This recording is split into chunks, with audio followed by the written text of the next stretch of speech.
It's the Chartographers.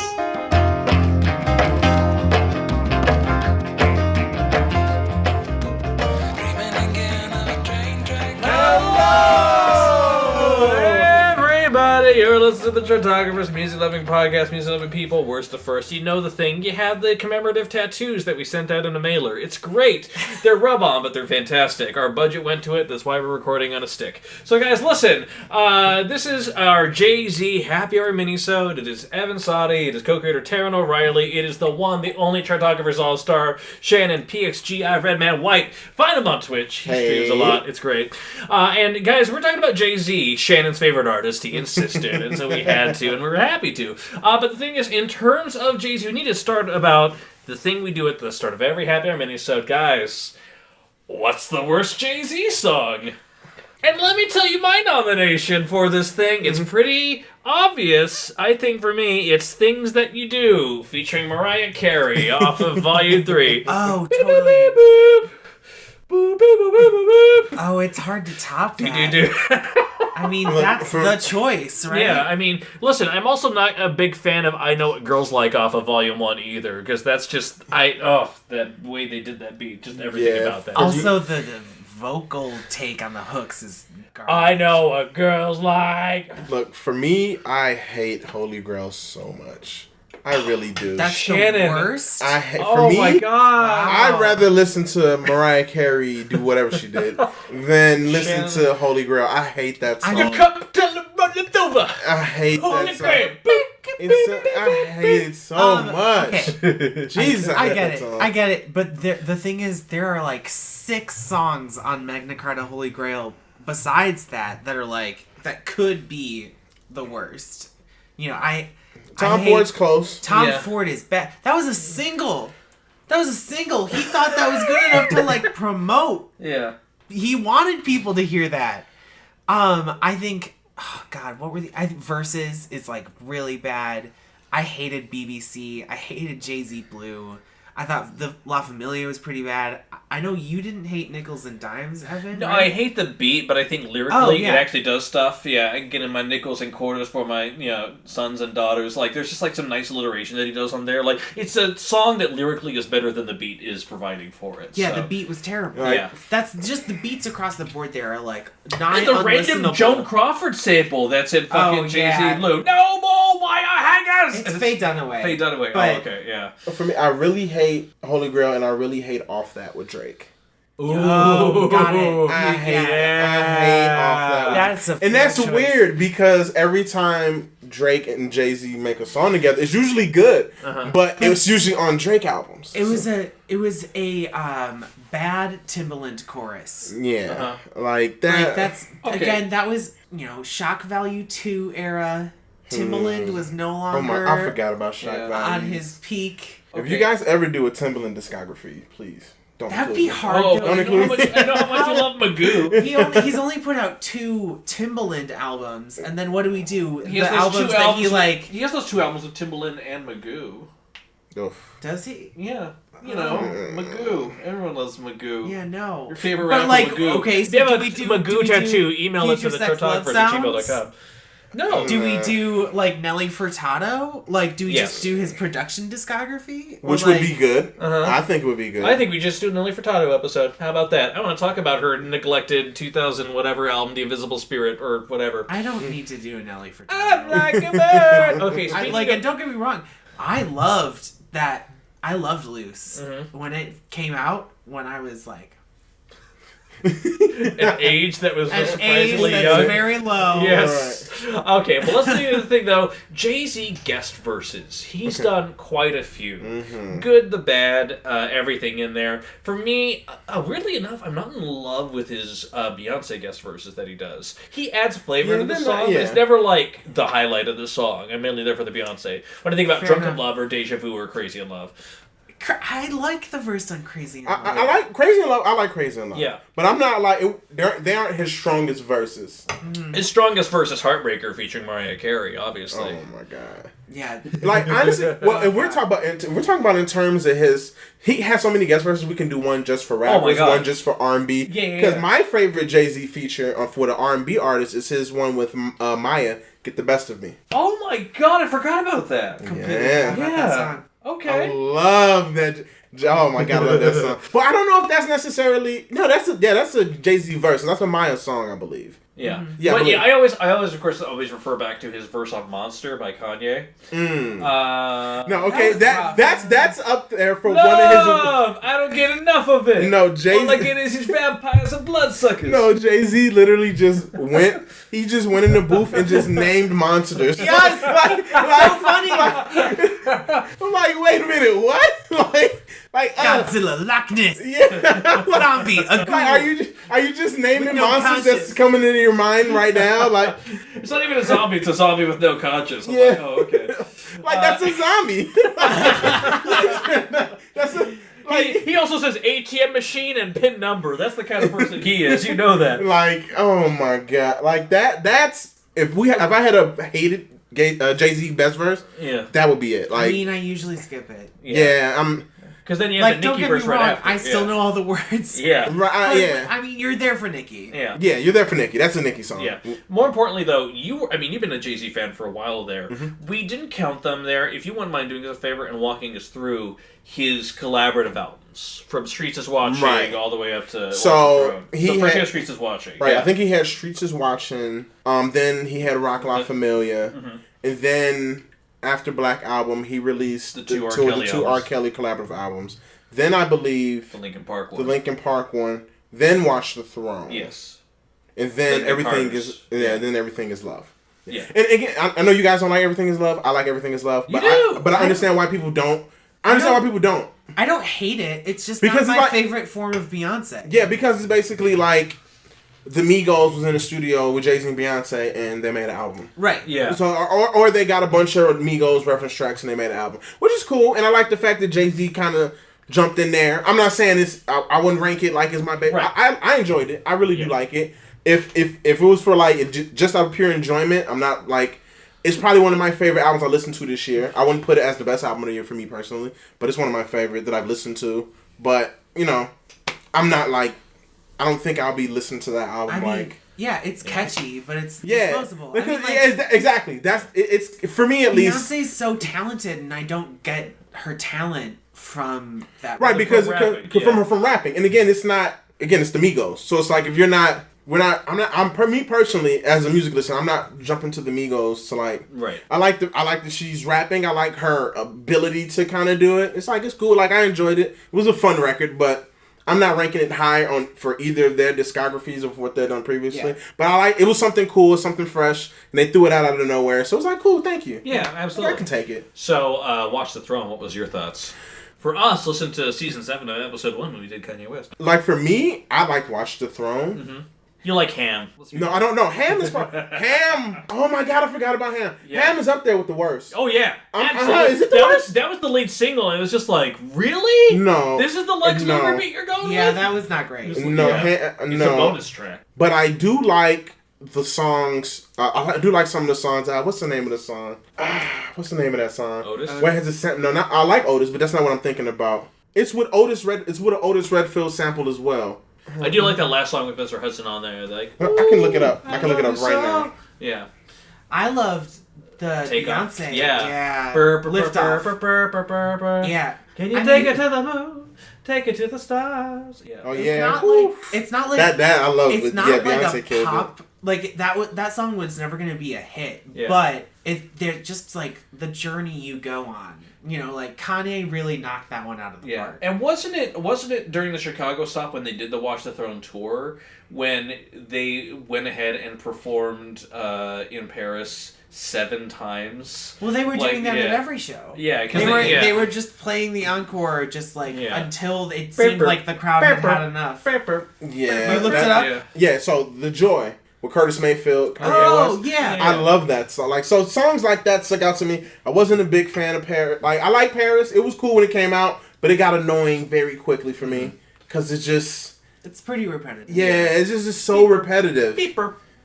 Like, Mean boy. Welcome to the Jungle. I like Ye. I think this is probably one of the last times where We like Ye. like where Kanye kind of gave good verses and things like Yeah. that. Because I think after this came Yeezus and Pablo and All all that, that yeah. stuff. But I liked it. Yeah, Liftoff was so good. I like No Church in the Wild with Frank Ocean. Oh Yeah. Yeah. That was good. I Yeah. mean, that was That's what Run This Town wanted to be.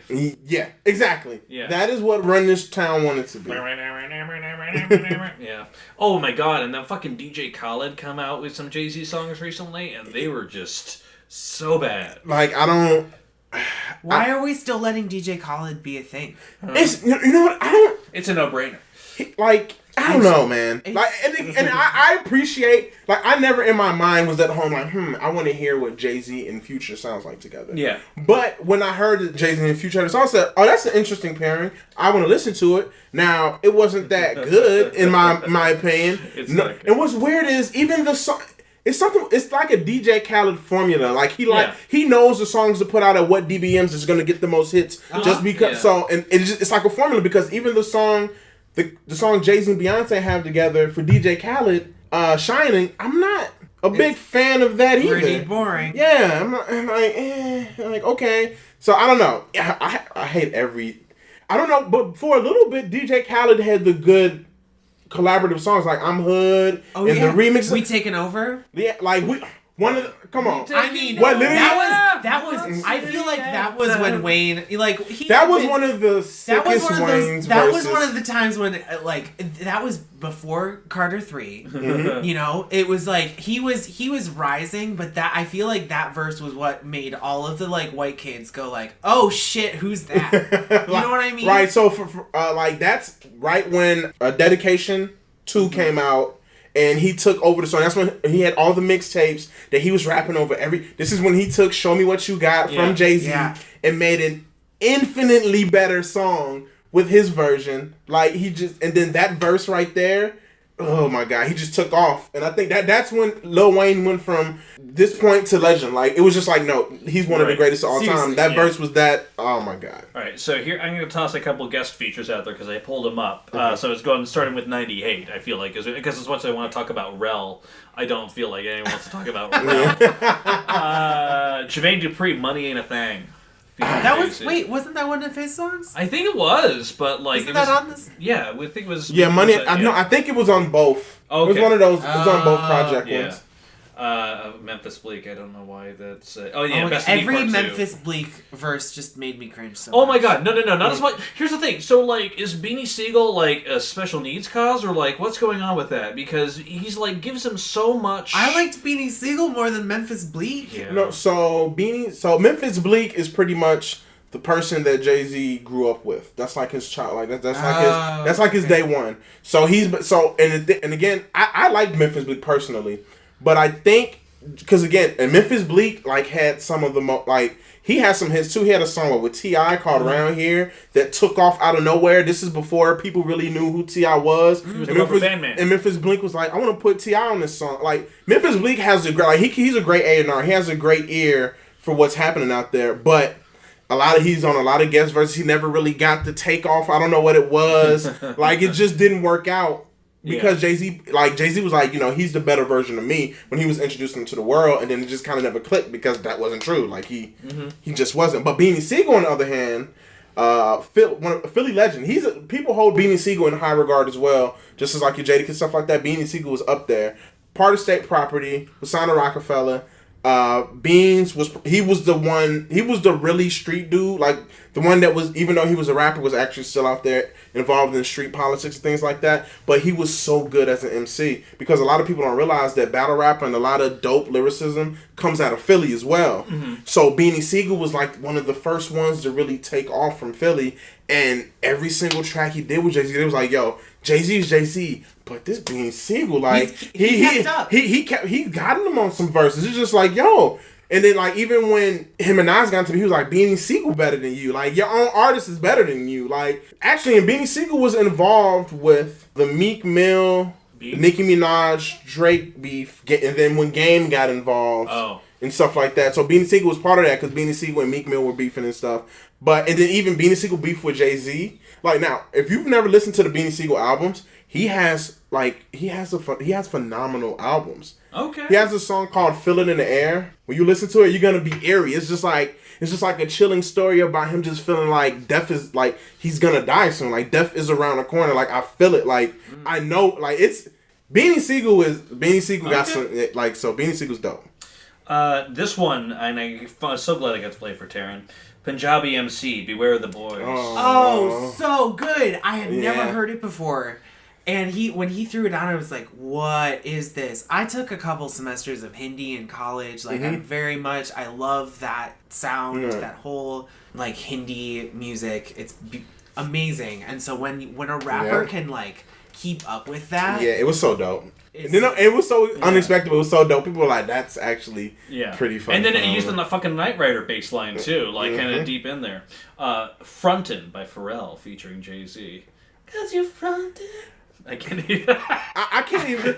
It's weird because I have a weird love for that song. All right. Because of of being in high school and just like going into my sophomore year, I'm getting ready, and this is when I'm like very cognizant of how I look because I want the ladies and stuff like that. Yeah. So then Front comes on, it's just like I have a weird connection with it. I remember I made my auntie go buy me a yellow polo because of what Jay-Z had on in the video and stuff. I'm like, I'm gonna go to school, and then I used to always listen to the song and kind of get in my vibe. Like that was my vibe back then. So I love that. Yeah, I really like Front. I have a personal affection for that song.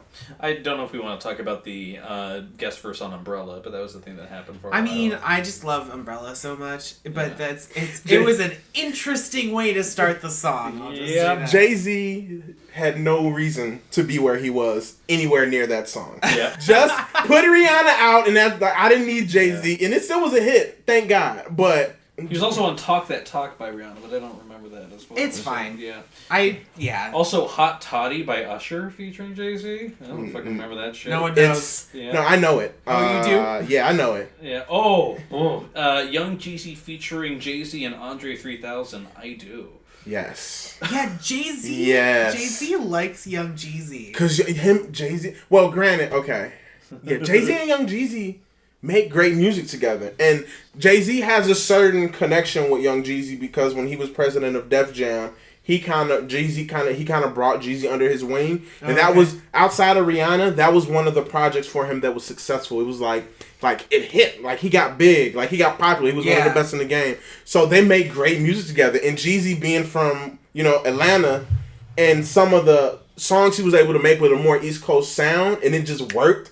And plus, Jeezy has the same upbringing as far as the street background of like dealing drugs and stuff like that. And plus, Young Jeezy's part of BMF, which is one of the biggest historical crime mob scenes in history, and that's where Young Jeezy comes from. So Jay-Z has a certain affection for him because that's what it is in hip hop, like the people that come from that background, and Jeezy just kind of ran with it. And in 2016, he was on 3 fucking guest songs. He was on "Drug Dealers Anonymous."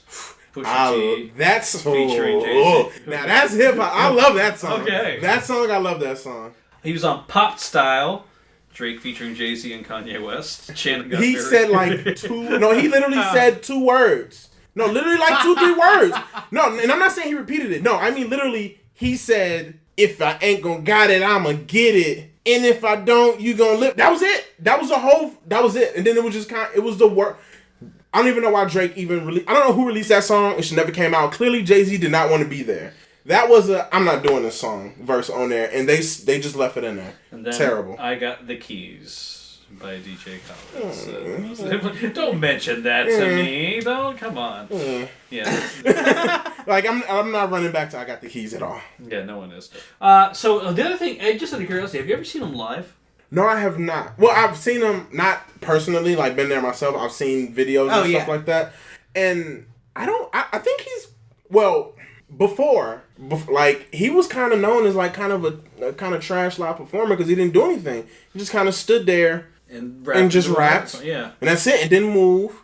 And then, but when DMX came along, and then Method Man and Redman and stuff came along, and Redman and Method Man are flying through the air on hanging from ropes and stuff, rapping and singing and performing over 20,000 fans, and you got DMX who's energetic, running everywhere, and this is at the peak of his Jay-Z kind of like he started to step it up a little bit, but it was still pretty simple. Just like I'm gonna do hand cadence, but he's gotten way better now because he's so prolific with his words and he know how to kind of command things and kind of keep everyone in. Like when he got to the Black Album, he was like he perfected the craft of performing and stuff like that. And and I just love that Jay-Z typically performs with live bands. He doesn't just use absolutely. Yeah. And he always and so I mean by default it's always going to be 1,000 times better for me if it's a live band involved. If it's a live band, it's going to be better than just a DJ board and them just playing a track. For sure. Right. Taran actually saw him live. Yeah. During the Justin Timberlake co-tour. It's kind of a funny story. My uncle like got free tickets and didn't want to go. Shout out to your uncle. He gave them to like it was like me, my sister, and my cousin, and then just like my cousin's friend. And yeah, it was incredible. Just there for Justin Timberlake. I was more excited about Justin Timberlake, and Justin Timberlake was great. But then as Jay-Z's set went on, I was like, oh, I do know a ton of these songs. Oh, actually, Jay-Z is kind of showing up Justin Timberlake right now. And the thing is, just like you said, Jay-Z's like he's rapping. He's he moves around the stage plenty, and his command of the stadium was phenomenal. Like, and Justin Timberlake was out there with doing choreography, backup dancers, but just all Jay-Z had to do was like say a word. Or not say a word, like depending on if the crowd knew. I mean, because the crowd knew all the words, exactly. And so even in moments when he like stopped rapping, it was just like so magnetic. Like you could not take a single moment of your eyes away from him. That's awesome. He was truly one of the greatest live performers I've seen. That's Jay-Z. Yeah.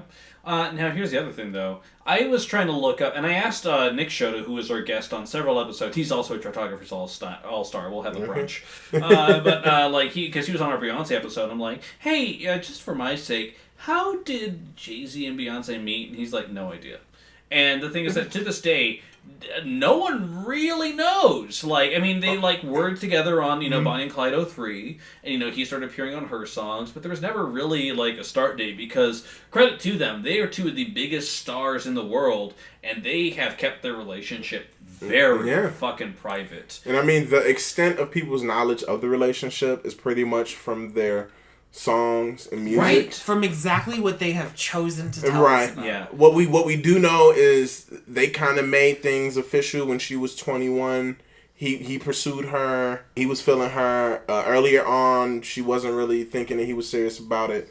Got serious about it, and then they've just kind of been just kind of under the radar, but together ever since. And then when 03 Bonnie and Clyde came out, that's when I guess that was one of the... No, because the 03 Bonnie and Clyde... Bonnie and Clyde came out before... Crazy in Love. Yeah. Right, but I think 03 Bonnie and Clyde was like when people in the public was like, oh, like they're... thing? Because the lyrics are pretty, like, mentioning about that, Yeah, so it's like... But I think it... So, I don't know the exact date and stuff like that. I kind of know the setting.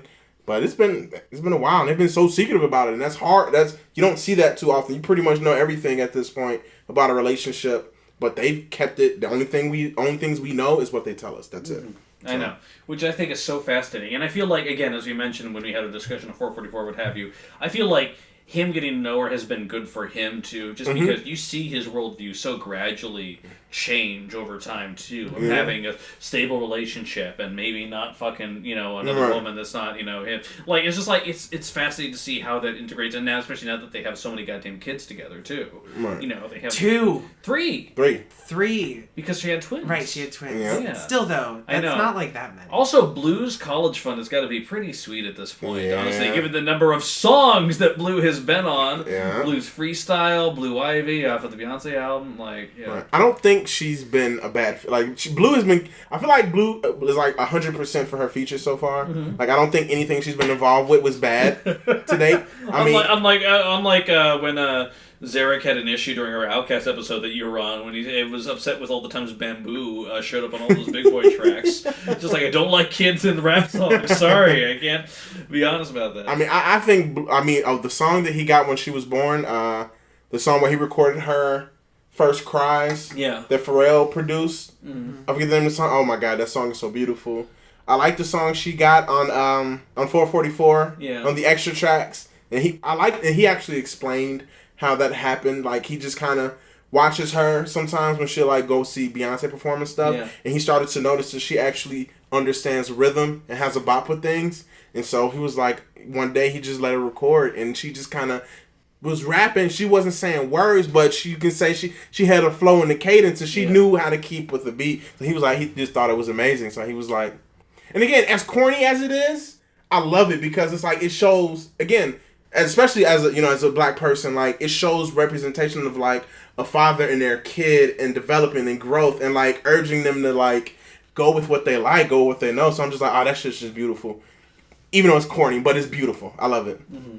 So. Yeah, that's true. And honestly, I think that it's interesting that song, even though it was a bonus track, got a music video for it. Mm-hmm. But the 444 music video experience, we talked about a little bit during the episode prior, but like, goddamn, he just fucking went for it with the music videos on there. Starting with the story of OJ, which was kind of this old school Disney cartoon about essentially institutional racism and, growing up black in America during Jim Crow period. And is like fucking intense as shit. And I remember when it came out, I'm just like, yo, what is this video? Yeah. And I'm just like, J-Ball, I'm like, oh my God. Because all of that has like a meaning and undertone for kind of the art style and cartoons they used to make back in that time. Yeah. So I was just like, man.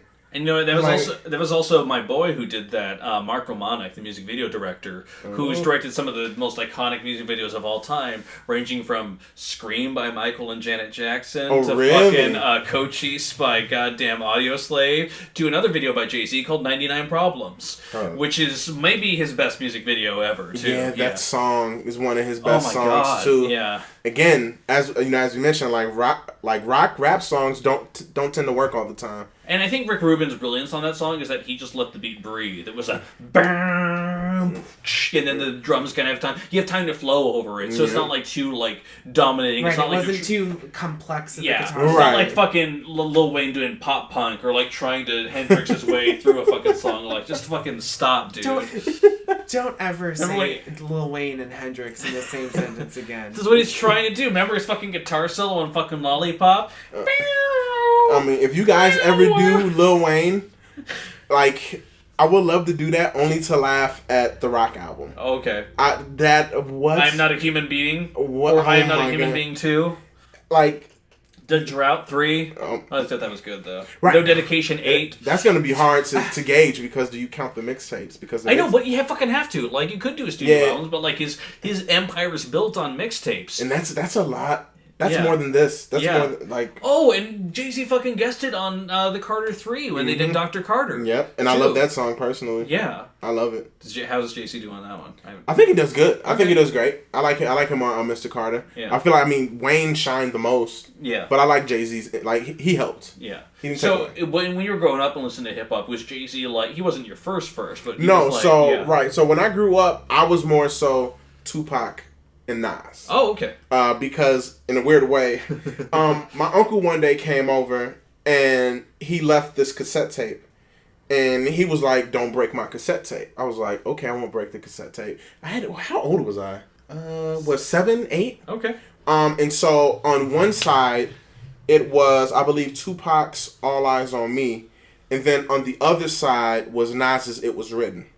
So I used to this was on like a single cassette tape? Yeah. Holy shit. Yeah. All right. Back in the day, hey, A side, B side. When I first listened to Tupac, I'm like, wow, like what is this? Like, oh my God, like this is dope. And then my uncle, because he knew we used to like rap, so he would like when my grandma wasn't around, and we used to like rap the songs back. He let us say the curse words and stuff. So it was like, oh my God, I'm gonna let me curse. I'm gonna rap like Tupac. But that was the first time I really started to get into music and stuff. And then I discovered Jay-Z afterwards because there was a specific line, because then I started to, my uncle used to have everything, because my family is a big music family, so that's when I had access to Illmatic and things like that. And then I like Jay-Z because my first song I heard from him was Dead Presidents. And that's a good first song. And the reason why that song caught my ear is because of the Nas sample he used, because I know the Nas song. Yeah. So I'm like, yo, like Jay-Z, and then that's when I started.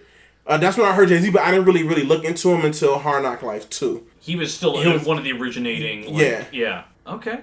Well, okay, then that leads to the other question then, because we are doing a rap artist on this episode, top 5 MCs. Now, we mentioned it a lot during when we did our Kendrick episode especially, but I brought it up too earlier where, like, listening to this, for some reason there's a godlike status to Jay-Z that I've always had in my head, and when I went into Research Week here, I was just kind of surprised. I'm like, oh, lyrically, he's not the best. He's really not. Like, it's just kind of a surprise of, like, he's not a bad rapper at any point, I would say. There are times when I was expecting a little bit more iconicism to his lyrics. And at times he certainly is able to get in some amazing wordplay or some incredible biters or just like, like 4 words that destroy someone. But like overall, I was just kind of like, it was kind of surprising. So I'm like, so why is Jay-Z this great? He's great at marketing and packaging himself, certainly. He's actually very good at that, I would argue. But even more than that, and a lot of people have mentioned to it, more than almost a lot of other rappers, his flow. Because he has the ability to adapt his flow to fit almost anything. We were having a debate earlier in the week. We were actually talking a lot about Timbaland, Taran, and I, and we mentioned, we were pulling up some beats, and I mentioned that one of my favorite beats of all time has to actually be what he did for 50 Cent with AO Technology. Because that looping, elaborate beat, and it sounds like there's a ping pong match going on in the background, and that's part of the beat. I think quite literally but, he recorded some ping and it's pong. just like, I'm like, that's fucking awesome. It might be likely. And Timberlake's doing fine on there, but like 50 Cent is trying hard to catch up to that beat. Like he's legitimately like falling behind a little bit. Yeah. And you're like, oh, you don't know how to ride this. Yeah. Like you know that this is good. You know that this is like a hit that you have to be on, but like you're struggling. You're trying to somehow I Got Money wasn't the lead single to pull from Curtis. Sorry. Like we were watching a bunch of Jay-Z videos, and then I think we got to Timbaland somehow. Yeah. We were just going through all his production, and yeah, I was like, but imagine if nothing else about the song changed, but this was Jay-Z instead. Yeah, how much better it would be. Jay-Z is regarded for like he's ranked so high as far as rappers, because when you talk about lyricists, that becomes a tougher field, because when it comes to lyricism specifically, just the technical ability to rap and flip words and stuff like that, you have so many people that like kind of people you probably wouldn't even know of, like your MF Dooms and things like that. People wouldn't probably be as familiar with, or things like that, because they're not as popular. When we talk about rappers, it's all encompassing. So the people rank him because he has, this many points as a lyrical MC, but then his charisma and flow and his energy and his cadence and his artistry with his storytelling abilities, because that's a big thing with hip-hop as well. A lot of artists that have ranked very high for a lot of people, it's their ability to tell stories and paint those pictures. Yeah. And, there's some lyrical rappers who don't do that the best. Their technical ability is just very good. But then there are some storytellers, like your Ghostface Killers and things like that, who just paint a picture in a different way, and it kind of holds them high when you talk about that rapper list. Right, yeah. Because then, like, I think about hearing the same Jay-Z that we have on Jigga Who, and then the same one's able to do something as breezy as Excuse Me Miss, like only a couple of years later. Like, that's, being able to adapt your flow like that is actually pretty incredible. So, I don't know, I thought it was just an interesting debate to have. Yeah, Shane, you got any other Jay-Z things, stories, ideas you want to throw out there, postulate? I mean, for the most part, Jay-Z, I remember back in the day, because, I mean, the argument you've had for the longest time, if you've been a long time Jay-Z fan, is who's better, Jay-Z and Nas, Jay-Z and Nas. And we know that infamous battle where Jay-Z took the loss to Nas, but it's weird. Did he take the loss to Nas? Well, for that time, because, I mean, they did an actual vote and everything. And so this is around the time, during the Blueprint, there's the song, specifically The Takeover, where he explicitly references Nas, because Nas had put out, it wasn't even like Nas put out a song, it was... No, so basically, Jay-Z was beefing with Mobb Deep. Yeah. They're also from Queens, Nas is from Queens. Those are like his close buddies. So through that, jabs started to happen from both camps. So Beanie Siegel would take a shot on the radio somewhere. Yeah. And so then Nas did a freestyle on the radio, pretty much coming at all of Rockefeller Records, talk about Beans, Jay-Z, everybody that's on the label at the time. So that's how they kind of got caught up in that beef. And as well, around that time, Jay-Z had a thing with Nas's baby mother. Mm-hmm. Oh. So, but this is not when not like they were together or anything, but he had a thing with the mother of Nas's child, which is like another rapper, Back now it's like, okay, who cares? But back then, that was like, whoa, okay, that's awkward. And then at the same time, she also had a thing with Allen Iverson, the basketball player. So it's just like, that was just kind of this thing that Jay-Z kind of had in a tuck. So around that time frame is when the beef happened, and everyone thought that Nas. But if I listen to Ether and I listen to Takeover, and we break down the songs and how they work.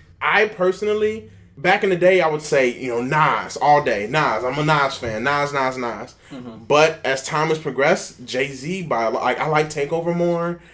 Super Ugly would have been accepted in 2018 because if you guys don't know the time frame, so Ether came out, shocked the world. 2002. And then 2001 because I think Ether came out before Takeover. Oh, I thought it came out after. No, it did come out after. No, it came out after. Right. Because it's off of that concept album that he put out. Right. So rapping from the perspective of a fetus. So then Nas puts out Ether, shakes the world, and then Jay-Z adds an extra verse to Takeover, telling Nas to you know what, but keep that between me and you, because it originally didn't feature any shots at Nas. It don't really talk about Mobb Deep. But because Ether had came out and did the damage that it did, Jay-Z put out Super Ugly. Now Super Ugly was a song done over, I believe it's a Snoop Dogg or Dr. Dre beat. One of them. But he talks about basically the way he started the song. He said, "It seems like me and your boy AI have more in common. Get it? Me and AI have more in common," because that's the name of his baby mother. Yeah. And so he started talking about, I left the condom in the baby seat, all kinds of things. Damn. And so now for that time, I mean, after what Pusha T did with Drake, that's like something completely different. But at that time, that was like, whoa. That's why ultimately Jay-Z ended up losing the beef. Because people were like, oh, you went way too far. And then Jay-Z's mother made him apologize for the song. Oh, wow. Yes, that's how, it got to that point. So, but if me think, now, looking at Ether and Takeover personally, I think Takeover is the better. I think it's done better. Because in my mind, Ether now to me sounds like kind of like a schoolhouse. Like you're at the lunch table and I'm just talking stuff to you. And none of it's true. None of it's true. So it's but as far as the song and how it's constructed and how it goes, I'm more leaning nowadays towards Takeover. All right. Yeah. Well, damn. Okay. Taryn, you have anything else you want to say? I don't think so. Show me what you got, little mama. Show me what you got, pretty lady. All right. Well, in that case, that is an amazing discussion, Shannon. Thank you so much. No I'm glad problem. you were here to talk for 3 hours about It's your been favorite fun. artist. Yeah. I was looking forward to this. I was marked it on the calendar. It was yes, we're almost there. I know, and oh my god, we did so much goddamn research going into it. It was so good. Taryn, as always, thank you. Yeah, my pleasure. I know.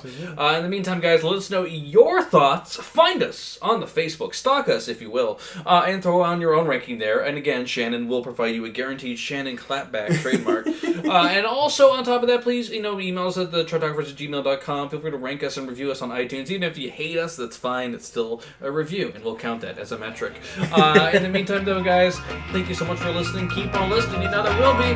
Have a good one. Goodbye!